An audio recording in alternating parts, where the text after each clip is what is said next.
So you're never really saying goodbye to anything that you give to God. You're really just opening your hands, which means that before you can receive anything, you have to release something.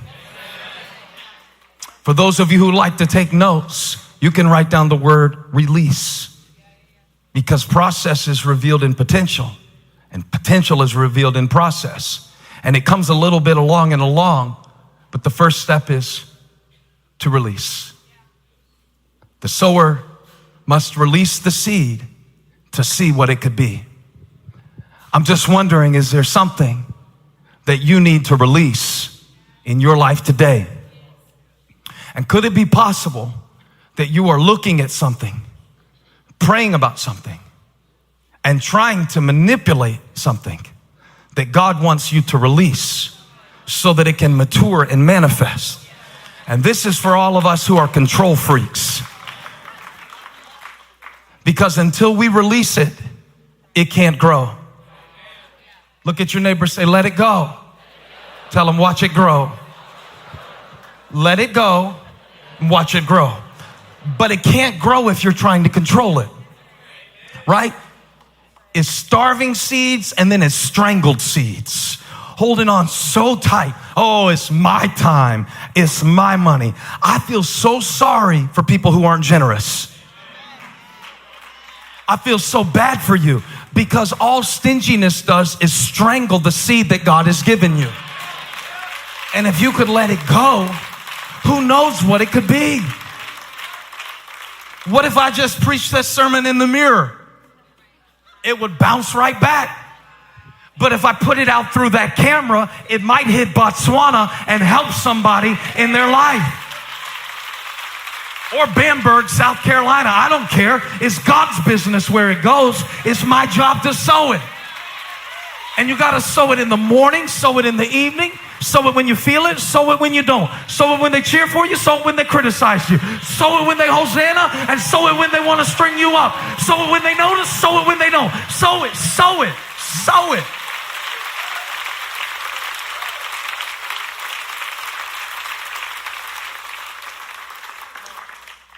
But just like you can't live your life not accessing everything that's on the device and expect to be a reflection of the image of God, you also, and I want to say this is so important, because when we talk about potential, a lot of people start trying to produce something that God did not put inside of them.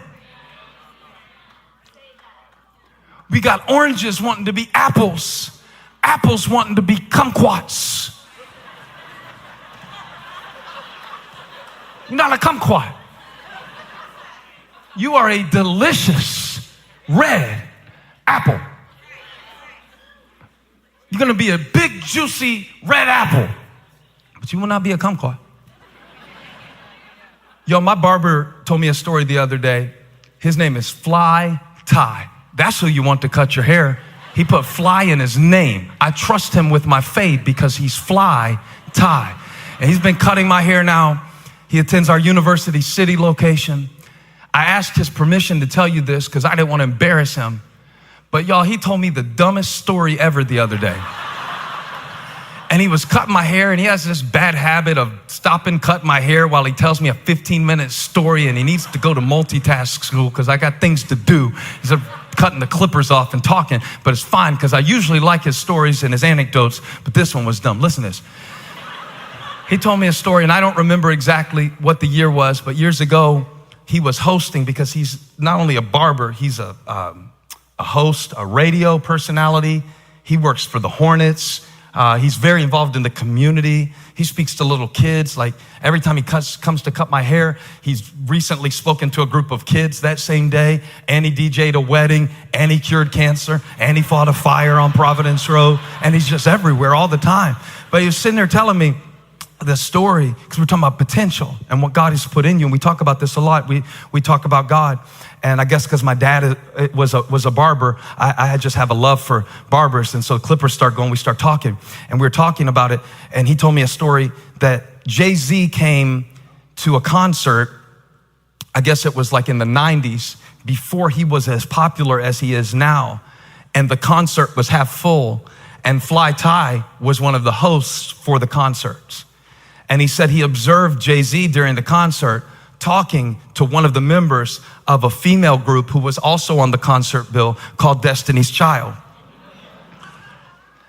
And he said that the concert was half full because Jay-Z was just on the come up, which would lead him to be, some would say, the greatest rapper of all time. Depending on how you quantify that, it's a very strong case. But he said, I've since thought back to that day because Jay-Z and Beyonce were back there, and I was watching their relationship develop before my eyes, and he's my same age. And I think often to myself, look what he's done with his life. And what have I done with mine? Now, of all the people in the Milky Way, for you to choose to use as a standard of how successful your life is, you just had to go get Jay-Z. Jay-Z. Not even Lil Wayne. Jay-Z. You had to pick the most influential rapper of our lifetime. So here's what he did. He just wanted to feel small so bad that rather than focusing on, look how gracious God has been to me. I asked his permission to say this, and he said I could. Instead of, I'm gonna preach to him through the camera. He's listening right now. Instead of picking, look where I could have been if it hadn't been for the grace of God. Look how he raised me up. Look how he kept me alive. Look how I wasn't a statistic. Look how he's using me in ways I never could have imagined. Look how he put a gift in me. Look how he's been good to me.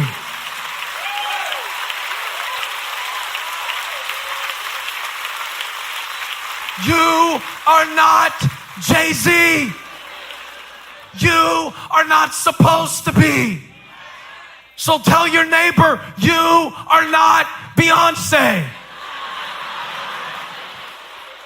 Tell him, but I am Destiny's Child.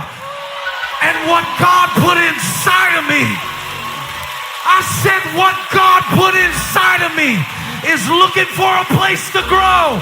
I'm going back to my school like a seed, ready to grow. And don't judge the significance by the size of the seed. I'm Fly freaking Ty. Clippers in one hand and microphone in the other. I got potential. But I got to let go of what I think I'm supposed to be to become what I am. You know how sometimes you get this parental guilt? This feeling of like, I watched a football game with the boys last night and I came to tears because there was a commercial of a man taking his son fishing. I was choked up. I said, I'm so sorry, boys, I never took you fishing. Because I'm thinking that's where the lessons of life need to happen, on the boat. You're like, it's okay, Dad. It's fine. Let's watch football. But it can just always make you feel like, oh, I need to be a dad like that. You know? Truth of the matter is, Holly was telling me how her dad used to take her out on the boat all the time. I was like, do you ever feel like you married the wrong guy? That I've never taken our family out on a boat once. I don't even know how to drive a boat. She said, no, I hated it on the boat. My dad liked the boat. See how I did it though? I got to take my kids out on a boat to be a good dad. It's just a small thing, I understand. It could be much deeper than that. You can start thinking when you are supposed to have a family by. Anything. I am supposed to be further along in my career. But when you let go of what is supposed to be in your mind, when you let that go,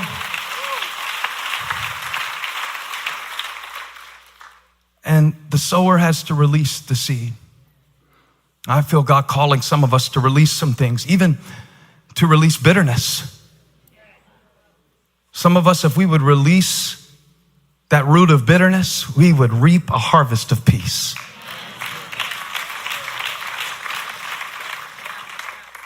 It has to be released. God is calling me to release some things, release some expectations, and release my white-knuckled Enneagram 1 perfectionist ideas. Did I get it right? 1? Yeah. I don't know. All I do know is this. Sometimes I cut off my circulation and strangle the seed of opportunities because of my need to control it. So when you throw your net on the other side, you know what I love about sowing? You don't have to be in a good mood to do it. The seed doesn't care if you carefully dropped it or threw it and walked off. It's still where it's supposed to be.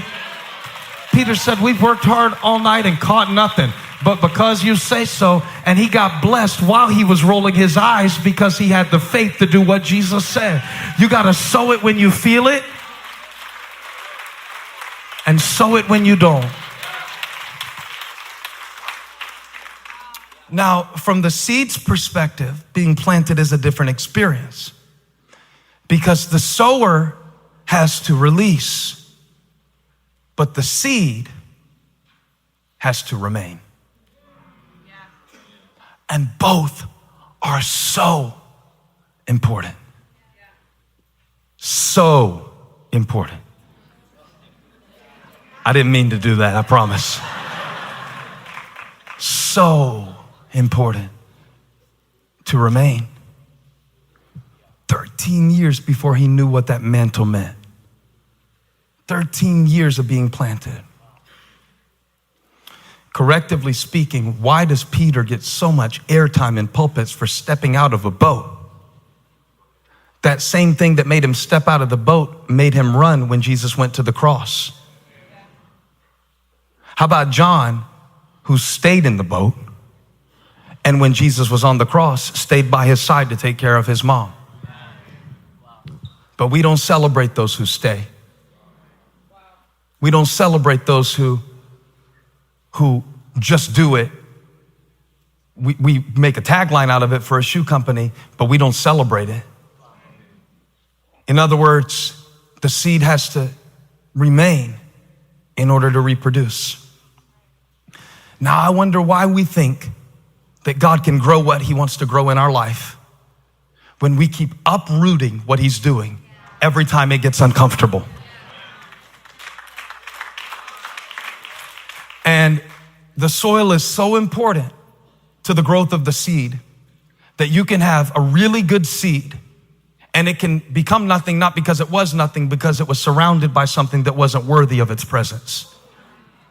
You can put a really good seed. This is the power of environment.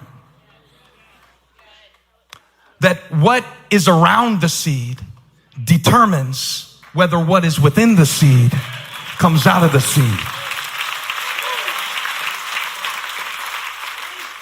And I don't know if this is pertinent to anyone in the area of who you spend the dominant amount of your time hanging out with. But what's around it eventually determines whether what is within it comes out of it. You can have really good stuff in you, but if everything around you is just dark and noise, and everything around you, if there's no light to it, if there's no hydration to it, it won't take root. And so if it doesn't take root, it can't come out. And as a matter of fact, God sent me to speak to some people saying, there's nothing wrong with the seed. There's nothing wrong with who you are. It's just what you've surrounded yourself with in your mind, in your heart, on your feed, in your time, on your schedule. I'm looking for plowed ground. I want other people in my life who can help bring out. I want to join an E-group. Oh, watch that plug. This dude's a professional. I want to get around some good soil because I want the good stuff that is in me